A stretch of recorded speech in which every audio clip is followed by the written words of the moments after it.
तो मैं एक लड़ाई लड़ता हूँ, एक सड़क हादसों के खिलाफ जो पिछले 10 वर्षों से लड़ाई लड़ रहा हूँ। मैं आपको धन्यवाद देना चाहूँगा कि आज एन भारत पर दर्शकों तक सड़क सुरक्षा के प्रति जो लड़ाई लड़ रहा हूँ, जो युद्ध लड़ रहा हूँ, वो शायद आज वो भी समझ पाएँगे। एक हेलमेट ना देने की वजह से एक माँ अपने पुत्र को खो दी। नमस्कार, मैं ऋचा कौशिक। आप देख रहे हैं भारत। जी हाँ, रोड पे हर कोई चलता है और आए दिन किसी न किसी एक्सीडेंट की खबरें हमें सुनने को मिलती हैं। और कई दफ़ा जो लापरवाही होती है वो हमारी तरफ से होती है। लोग हेलमेट नहीं पहनते हैं, लोग गाड़ी ड्रिंक एंड ड्राइव का केसेस होता है। और इस समय इंडिया में एक वायरल आप कह सकते हैं, हर तरफ एक छाया हुआ है हेलमेट मैन के नाम से एक शख्स। जी हाँ, हम आप आज आपको उनसे रूबरू कराएंगे जो किसी पहचान की मोहताज नहीं है। The helmet man of India, Raghavendra Singh ji. Sir, बहुत बहुत स्वागत है आपका एन भारत के चैनल पे। धन्यवाद मैम। और मैं वैसे कुछ वायरल नहीं हूँ, और बस यही रहता है कि प्रत्येक दिन लोग, हर कोई अपने घर से बाहर निकलता है, लेकिन 500 लोग अपने घर वापस नहीं पहुँच पाते हैं और सिर्फ सड़कों पर रक्त के निशान छोड़कर चले जाते हैं। तो मैं एक लड़ाई लड़ता हूँ, एक सड़क हादसों के खिलाफ जो पिछले 10 वर्षों से लड़ाई लड़ रहा हूँ। और उसी के माध्यम से जैसे लोग मुझे हेलमेट मैन ऑफ इंडिया के नाम से जानते हैं, लोग अपने घर का बेटा पुकारते हैं।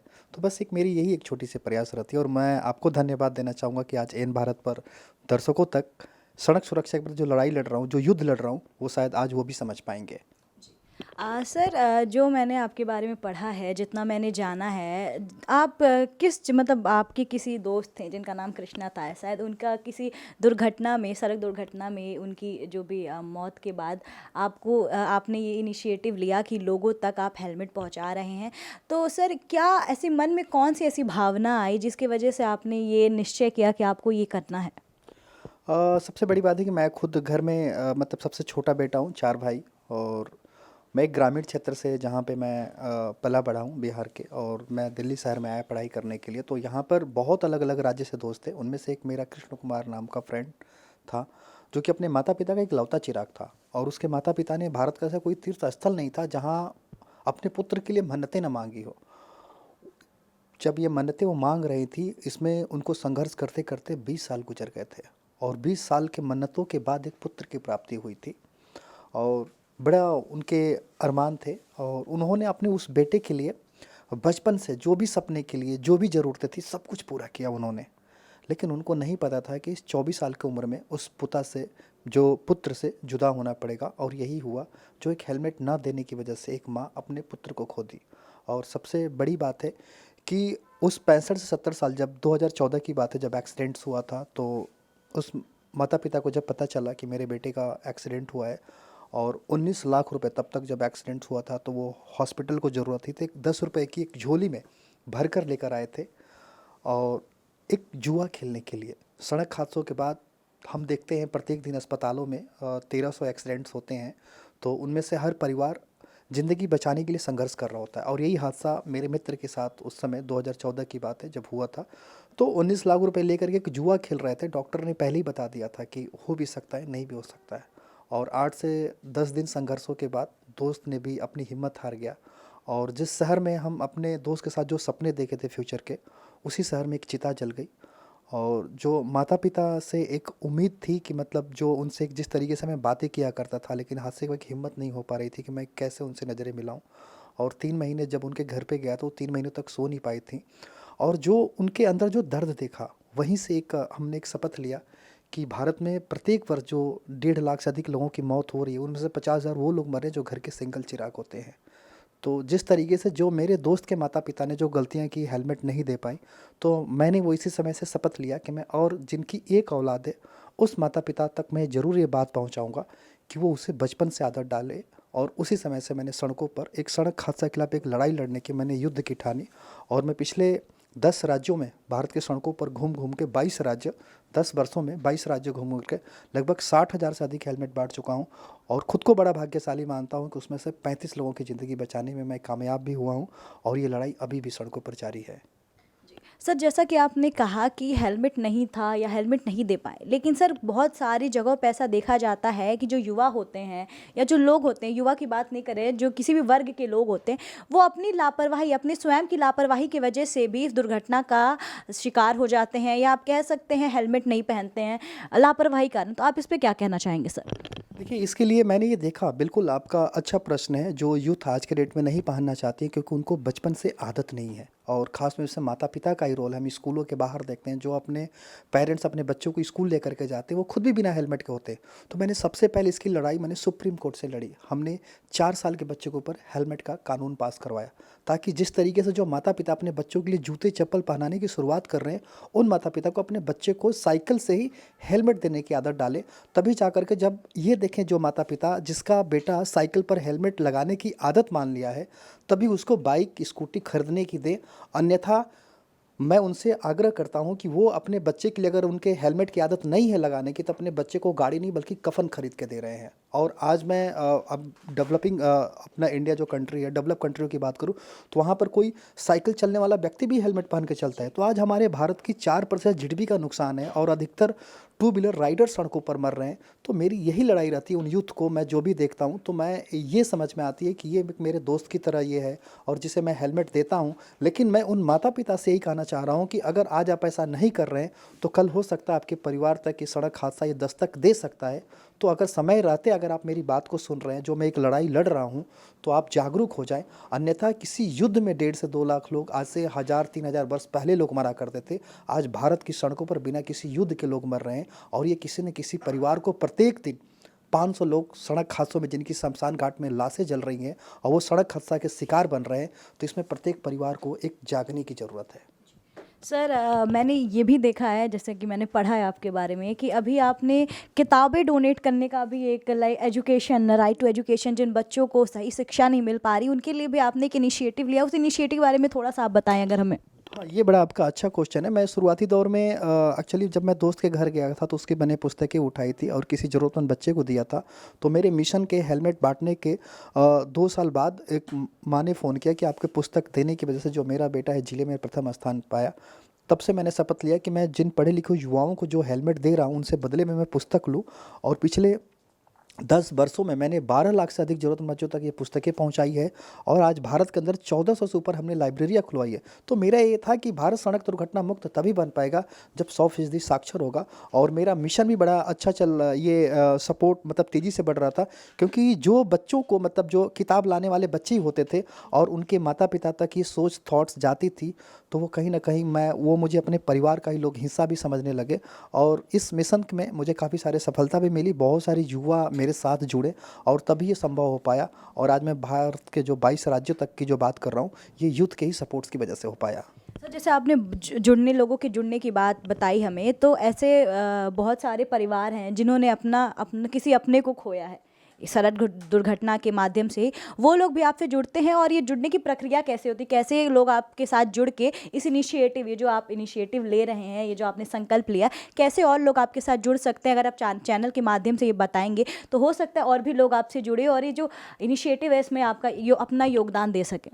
देखिए, हाँ, हमारे भारत की सड़कों पर अधिकतर देखा जाता है जो हादसे होते हैं, उस हादसे में बहुत जिस गाड़ी से टच हुआ, लोग उसको दुश्मन मान लेते हैं। मतलब कोर्ट में जाने के बाद एक दो परिवार आपस में एक मतलब इतने बड़ा उनकी लड़ाई ये कैसे हो जाती है, वो कभी समझ नहीं पाती कि लड़ाई क्यों लड़ी जा रही है। और मैं जिस तरह से लड़ाई लड़ रहा हूँ जो सड़क हादसों के खिलाफ, बहुत ऐसे माता पिता जिन्होंने अपने पुत्र को खोया हुआ, आज वो मेरी वीडियो सोशल मीडिया पर हेलमेट मैन ऑफ इंडिया के नाम से वो लोग देखते हैं, तो उनको यकीन होता है कि नहीं, एक प्रत्येक दिन 500 परिवारों के लोग अपने को खो रहे हैं। तो हमें अब एक सड़क दुर्घटना के खिलाफ एक लड़ाई लड़ना चाहिए, ना कि किसी पड़ोस जिस गाड़ी से हादसा हुआ है उस गाड़ी वाले को हमें दुश्मन मानना चाहिए। तो उनके अंदर एक हौसला पैदा हो रहा है। बहुत ऐसे जो पीड़ित परिवार हैं, मैं उन तक मिलता हूं, उन तक जो मुआवजे की भी राशि नहीं होती है, तो मैं उनसे बात करता हूं कि जो आपके साथ जब हादसे हुए थे तो आपके पास जो FIR हुआ होगा या डेथ सर्टिफिकेट, जिससे कि राज्य सरकार भी कहीं 5 लाख रुपए देने की बात करती है, केंद्र सरकार भी 4 लाख, मोदी जी द्वारा भारत सरकार ने ये उन पीड़ित परिवारों के लिए 2 लाख रुपए का किया हुआ है। तो इस तरीके से 10 से 12 लाख रुपए का पीड़ित परिवार को मिलना चाहिए कि जो परिवार में जो कमाने वाला मुखिया अगर चला गया है, तो उसमें जो बच्चे हैं उनकी शिक्षा ना रुके, वो कंप्लीट हो पाए। अभी आप देखिए कि सड़क सुरक्षा पर कानून भी आ रहा था। ये अलग बात है कि हमारे देश में शिक्षा ना होने की वजह से लोगों ने जिस प्रकार विरोध किया, लेकिन जब लड़ाई आज प्रत्येक शहर गली मोहल्ले की बात है, जब वो पीड़ित परिवार जब मेरे साथ मिशन का हिस्सा बनता है और कहीं ना कहीं लोग अपने बर्थडे ओकेजन पे या किसी भी कार्यक्रम में जब लोग हेलमेट बांटते हैं, तो वो कहीं ना कहीं एक प्रेरणा वो हमें सोशल मीडिया पे शेयर भी करते हैं। तो एक तो ये मुझे बड़ी अच्छी चीज़ लगती है, और दूसरी चीज़ कि जो मेरे साथ कैंपेन का हिस्सा बनना चाहता है, मैं भारत के 22 राज्य ट्रैवल करता रहता हूँ, तो लोग मेरे सोशल मीडिया से आमंत्रित करते हैं। और अभी भी जिस तरीके से जो मेरा कार्य है, अभी मैं 6 तारीख से मैं केरल में रहूँगा, उसके बाद 10 तारीख को चेन्नई में, अभी मैं उत्तराखंड में था, अभी दिल्ली में हूँ। तो इस तरीके से मेरे सोशल मीडिया के माध्यम से जो लोग जुड़े हुए हैं, जो मुझे आमंत्रित करते हैं, मैं वहाँ जाता हूँ और वो अपनी जो क्षेत्र की समस्याएं बताते हैं कि जिस जगह पे ब्लैक स्पॉट्स हो या हादसे के क्या कारण हो रहे हैं, या किस तरीके से जो स्कूल इनिशिएटिव नहीं ले पा रहा है, या उस क्षेत्र के जो प्रशासनिक अधिकारी हैं वो नहीं ले पा रहे हैं, तो मैं उनसे पर्सनली जा करके मिलता हूँ और उनको बताता हूँ कि सर, एक हमें, आप जो अधिकारी हैं, आपको एक युद्ध की तरह लड़ना है।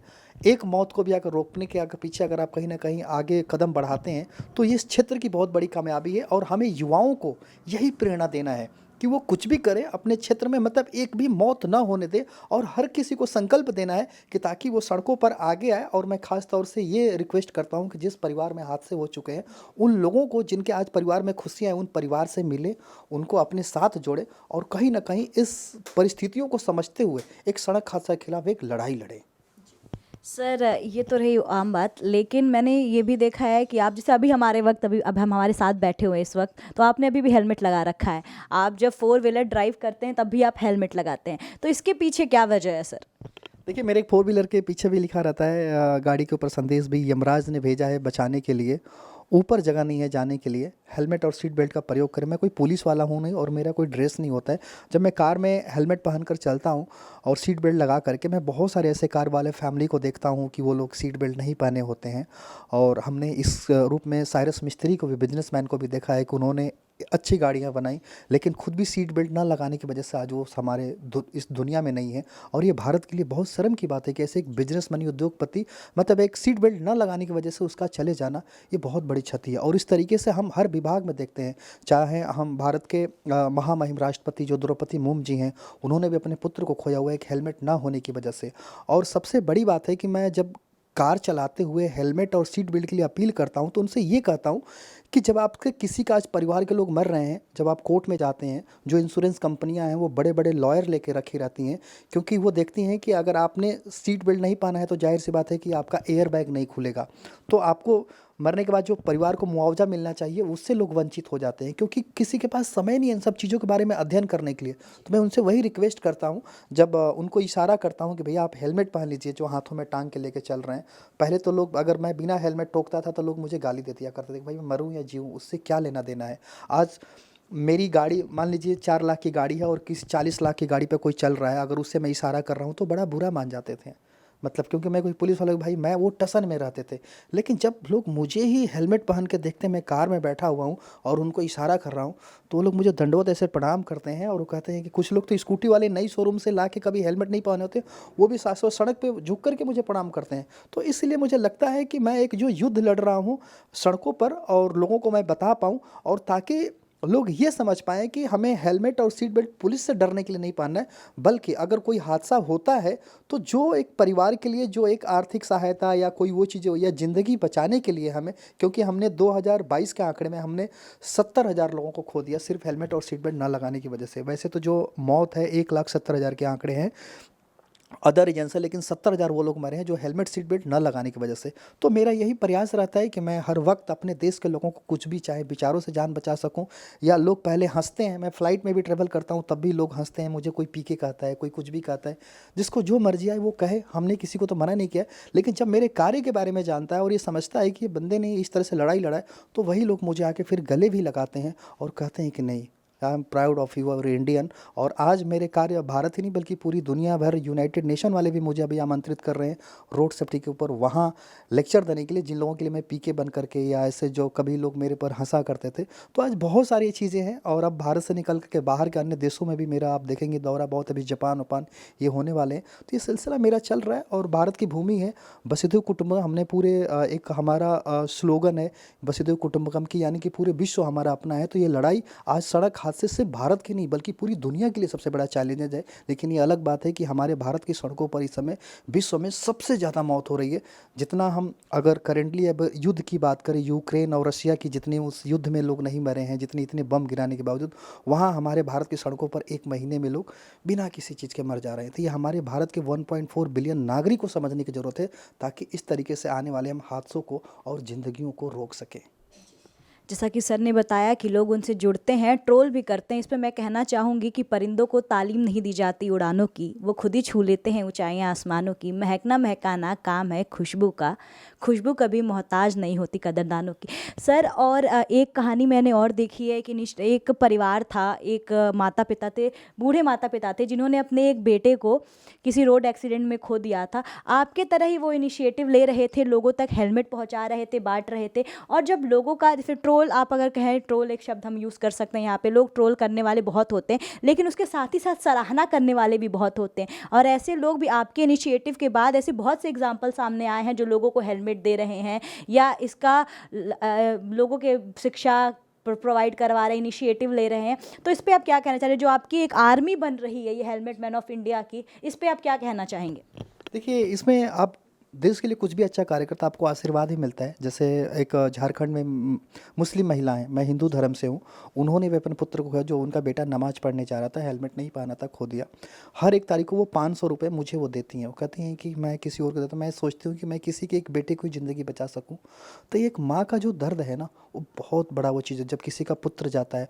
और जब इस दर्द को लोग समझ पाते हैं कि अन्य परिवारों को अपने परिवार के रूप में देखते हैं, तो कहीं ना कहीं उन परिस्थितियों से एक लड़ाई लड़ते हैं कि जो मैं जिस व्यथा में जी रहा हूँ वो किसी और परिवार को ऐसे ना जाने दूं। तो ये हमारे समाज को देखना है। इस समाज में एक से एक ऋषि मुनियों ने, ये तपस्वियों की जो भूमि रही है, और भारत आज भी, हम 500 वर्ष श्री रामचंद्र, आज पूरी दुनिया में हम उस चीज़ को जिस तरह से डंका बजा रहे हैं अपने, मतलब इन लोगों के, जिनको कि एक आगे बढ़ने के लिए इनसे शक्तियाँ मिलती है, ये हमारी इंस्पिरेशन है। महाभारत या रामायण की बात करें तो उस हम देखते थे कि उस समय किसी युद्ध में लोग, जो मैंने जिक्र कर रहा हूँ कि लोग मरा करते थे, तो जो 1000 वर्ष पहले परिस्थितियाँ थी वो परिस्थितियाँ आज भी हैं। सिर्फ लोगों के पात्र और चरित्र बदल गए हैं। तो आप अपने पात्र और चरित्र को किस तरीके से देख रहे हैं, और आपके पास क्या ऐसे समस्याएं हैं, दिक्कतें हैं, अगर उसके खिलाफ आप लड़ रहे हैं, तो आपका मनुष्य बनने का एक सबसे बड़ा एक मान के चलिए कि आप एक उद्धार आप कर रहे हैं। क्योंकि हम आज़ाद भारत में पैदा हुए हैं, हम गुलाम भारत में नहीं हुए हैं। और आज़ाद भारत को हम खुशहाल भारत कैसे बनाएं, ये आपके ऊपर सोचना है। तो जो लोग उन परिस्थितियों को देख रहे हैं, समस्याओं को देख रहे हैं, उनसे वो लड़ रहे हैं, तो वही भारत के असली एक योद्धा है। और मैं चाहता हूँ कि भारत के हर परिवार में हर कोई एक बच्चा योद्धा बने, ताकि हमारे सड़कों पर जिस तरीके से रक्त के निशान दिखाई दे रहे हैं वो मिट सके। बहुत अच्छा लगा हमें सर से बात करके। और इनकी जो सोच है वो एक लाइक मोदी जी जैसे कहते हैं नई सोच नया भारत, तो एक नई सोच है जो नए भारत की कामना हम कर रहे हैं, उसको पूरा करने में बहुत बड़ा योगदान अपना देगी। सर, इसी के साथ साथ एन भारत के परिवार के लिए और एन भारत के दर्शकों के लिए अगर आप कुछ बोलना चाहें। देखिए, एन भारत खुद में एक बहुत अच्छा, मैं देखता हूँ इस पे अच्छे अच्छे लोगों की जो कहानियाँ, स्टोरी होती हैं, खबरें होती हैं, एक खुद को भी बड़ा मोटिवेट मैं भी देखता रहता हूँ। और मैं खुद को भाग्यशाली मान रहा हूँ कि आपके सामने, मतलब ये एन भारत पे हमारे लोग दर्शक सुनेंगे। और मैं यही चाहता हूँ कि अगर आप ऐसी पॉजिटिव खबरें देख रहे हैं, तो अपने क्षेत्र समस्या के लिए लड़ाई लड़े। हो सकता है कल आपके घर तक दस्तक न दे सड़क हादसा, बल्कि हमने जो 4 साल के बच्चे के ऊपर हेलमेट का कानून पास करवाया है, तो हर माता पिता को उन तक बताएं जिनकी एक औलाद है, ताकि एन भारत का ही, मतलब एक सबसे बड़ा एक योगदान जाए, ताकि आपका परिवार जागरूक हो सके। हमें बहुत अच्छा लगा सर से बात करके। और इसी के साथ एक ही बात मैं कहना चाहूँगी कि किसी भी चीज़ के लिए ऐसा ज़रूरी नहीं है कि सरकार कोई कदम उठाए। सबसे पहले हम नागरिक हैं, हमारा खुद फ़र्ज बनता है कि हम कदम उठाएं। सर को आज किसी सरकार की, किसी पुलिस की या किसी शासन या प्रशासन की ज़रूरत नहीं है अपने कदम, इन्होंने स्वयं के बलबूते पे जो कदम उठाया है, जो लोगों को जागरूक कर रहे हैं, ये एक बहुत बड़ी सोच है जो नए भारत की, नए भारत को बनाने में, विकसित करने में योगदान देगी। फिलहाल अभी के लिए इतना ही, और देश और दुनिया की तमाम खबरों के लिए बने रहें भारत के साथ।